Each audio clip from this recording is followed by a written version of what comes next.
우리 앞에서 대표값이라는 거 한번 살펴봤죠. 대표값은 여러 개의 자료가 있을 때 그 자료의 특징을 어떤 한 개의 숫자로 나타내는 방법이죠, 그죠? 그걸 나타내는데 주로 가운데 중심 경량을 나타내거나 그 자료 어떤 자료의 특성을 나타낸다고 그랬습니다. 그래서 평균, 중앙값, 최빈값 각 자료의 특성에 따라서 맞는 대표값을 쓸 수 있는데, 그럼 대표값이 같다는 얘기는 그럼 같은 자료이냐? 아닐 수 있다는 거죠. 자, 한번 보겠습니다. 삼포도라는 개념을 이제 살펴보려고 하는데요. 자, 농구팀 AB가 6경기에서 얻은 점수가 나타나는 표가 이렇게 있습니다. 자, 표로 한번 정리를 해봤네요.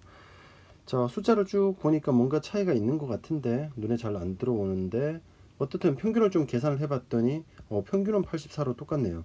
그러면 A팀과 B팀은 성적이 똑같나? 실력이 똑같다 이렇게 얘기할 수 있나요? 조금 애매한 면이 좀 있죠. 그래서 우리는 그래프로 한번 나타내 봤습니다. 이렇게 그래프로 나타내 봤더니 이게 눈에 좀 더 잘 들어오네요. 그래프는 이제 시각화하는 방법이니까 이거를 찍어 봤더니 평균이 이렇게 있는데, 평균을 중심으로 이렇게 점수가 흩어져 있는데, 지금 B팀 같은 경우는 이렇게 흩어져 있죠. 다시 말해서 똑같지는 않지만, 평균과 똑같지는 않지만 그래도 A팀이 훨씬 더 평균을 중심으로 조금 모여 있다, 더 많이 모여 있고요. B팀은 훨씬 더 점수가 많이 흩어져 있죠. 자, 이 두 팀의 차이, 그러니까 점수가 조금 고르다 이렇게 표현할 수도 있고, 이 점수가 많이 들쑥날쑥하다 이렇게 표현할 수가 있는 거죠. 자, 이 차이를 나타내는 방법, 다른 의미로 표현하면 바로 평균을 중심으로 얼마큼 흩어져 있느냐 이런 얘기가 되겠네요. 그거를 나타내는 하나의 어떤 통계값이 있을 수 있습니다. 자, 자료의 분포 상태, 흩어져 있는 정도 상태를 나타내기 위해서 별량들이 바로 대표값을 중심으로 흩어져 있는 정도를 하나의 수로 나타낸 값, 이런 걸 우리가 삼포도 이렇게 얘기하고요. 자, 그럼 평균을 중심으로 흩어져 있는 걸 나타내야 되니까 대표값을 중심으로인데, 대개는 이 대표값으로 보통 평균을 기준으로 합니다. 자, 평균을 대표값으로 할 때 흩어져 있는 거 어떻게 하냐? 흩어져 있다는 얘기는 평균과 떨어져 있는 거리가 되겠죠. 그럼 그 평균과 떨어져 있는 거리는 바로 별량에서 평균을 빼주면 되겠죠. 그러면 차이가 나타날 텐데 그걸 우리가 편차 이렇게 표현합니다.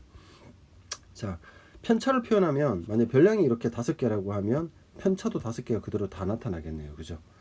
자, 그렇게 해서는 우리가 하나의 숫자로 표현할 수 없겠죠. 그래서 자, 이러한 편차를 하나로 표현할 때는 어떻게 표현하느냐 한번 살펴보도록 하겠습니다. 자, 한번 볼게요. 자, 이 하나로 표현하는 방법이 그 다음에 이제 분산과 표준편차라는 개념이 있는데, 문제를 가지고 한번 보죠. 자, 넘어가 보면, 자, 버스 정류장을 지나는 5개의 버스 노선에서 배차 간격을 조사를 했다고 했어요. 배차 간격이 6, 8, 7, 10, 14 이렇게 표현되어 있습니다. 자, 평균을 먼저 구해보면 바로 평균을 다 더한 다음에 나눠주면 7분 이렇게 나오네요. 자, 7분을 중심으로 이 별량들이 어떻게 흩어져 있느냐를 보는 거죠. 자, 흩어져 있는 걸 나타내기 위해서 제일 먼저 구하는 것은 바로 편차가 되겠네요. 편차는 별량에서 평균을 빼주면 이렇게 표현이 되네요. 마이너스 1, 1, 0, 3, 마이너스 3. 자, 이 5개의 값이 나왔습니다. 자, 그래서 이 편차를 일반적으로 여러 개의 값을 하나로 표현할 때는, 한 개로 표현할 때는 가장 많이 쓰는 방법은 평균이 되는데요. 잘 보면 알겠지만 우리 평균이라는 것이, 전체 평균 7이라는 것이 그 양의 가운데가 되겠죠. 그렇단 말은 평균보다 적은 양이 절반, 많은 양이 절반이에요. 그러니까 얘를 더해버리면 플러스 마이너스 제로가 나오는 거죠. 그래서 그냥 더하는 것은 의미가 없습니다. 그럼 어떻게 하느냐? 이 편차를 제곱을 합니다. 편차를 제곱하면 마이너스가 다 사라져서 1, 1, 0, 그 다음에 얘는 9, 9 이렇게 되겠죠. 이 제곱한 값을 평균을 냅니다.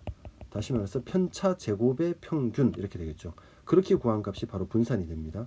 편차 제곱을 다 더한 다음에 개수로 나눠주면 되겠네요. 4가 나오죠. 자, 이렇게 편차 제곱의 평균을 구하는 게 바로 분산인데요. 적어볼게요. 편차 제곱의 평균, 이렇게 입에 좀 익으면 좋겠습니다. 편차 제곱의 평균. 자, 이렇게 구하면 우리가 원래 떨어진 이 평균과 떨어진 거리가 바로 편차였는데 이 제곱을 했죠. 그러니까 실제로는 평균과 벌어진 정도가 뻥튀기가 된 거죠. 그죠? 그래서 원래 각 별량들이 흩어진 정도하고는 좀 차이가 나네요. 그럼 제곱을 없애는 방법은 제곱의 반대인 제곱근을 씌워주면 되겠죠. 그래서 바로 루트 분산의 루트를 씌워준 값, 이것이 바로 표준편차가 됩니다. 표준편차 이런 얘기입니다. 표준편차 루트를 씌우면 바로 2가 되겠네요. 자, 이게 어떤 의미일까요? 생각을 해보면, 자, 평균은 7. 이 배차 간격이 평균적으로 7분이다. 그런데 자료들이 흩어져 있죠. 얼마만큼 흩어져 있냐? 약 7분의 약 플러스 마이너스 2분 정도 흩어져 있는 정도다. 다시 말해서 대개 평균적으로 얼마일까요? 5분에서 한 9분 정도 사이에 위치한다. 이렇게 표현하면 되겠죠. 자, 이렇게 구하는 방법입니다. 이게 가장 일반적인 방법인데요. 우리 지금 보다 보니까 약간 그러면 이렇게 구할 수는 없을까 하는 생각 드네요. 여기에서 우리가 지금 이 편차들을 다 더했을 때 제로가 되는 거니까 편차들의 지금 플러스 마이너스 때문에 제로가 된다면 얘네들 이 편차들을 절대값을 구한 다음에 얘를 평균을 구하겠다 이런 생각을 해볼 수도 있죠. 그죠? 그럼 절대값을 구한다면 부호만 떼버리면 되는 거니까 바로 1, 1, 0, 3, 3 그렇죠. 얘네들의 평균을 다 구하면 다 더한 다음에 나누기 5를 하면 되겠죠. 그러면 5분의 8 이렇게 되고요. 1.6 이렇게 구할 수 있겠네요. 자, 이렇게 구하는 방법을 우리가 평균 편차 이렇게 얘기하는데 잘 쓰이진 않습니다. 왜 그러냐면 요 의미는 실제로 평균하고 조금 거리가 먼 거고요. 약간 좀 복잡한 과정이 있지만 오히려 순서적으로 봤을 때 흩어져 있는 정도와 관계가 더 있습니다. 다시 말해서 중앙값의 개념하고 좀 더 가까운 개념이다. 이렇게 표현을 할 수 있습니다. 그래서 이후에 여러 가지 이제 고등학교 과정에서의 어떤 추측 통계, 다시 말해서 표본으로부터 뭐 모집단을 추정하는 그런 과정들을 할 때는 전부 다 계산상에서 다 평균하고 이 표준 편차의 개념, 바로 분산으로부터 구한 표준 편차 개념이 훨씬 더 많이 사용된다. 이런 거 생각을 좀 하면 됩니다.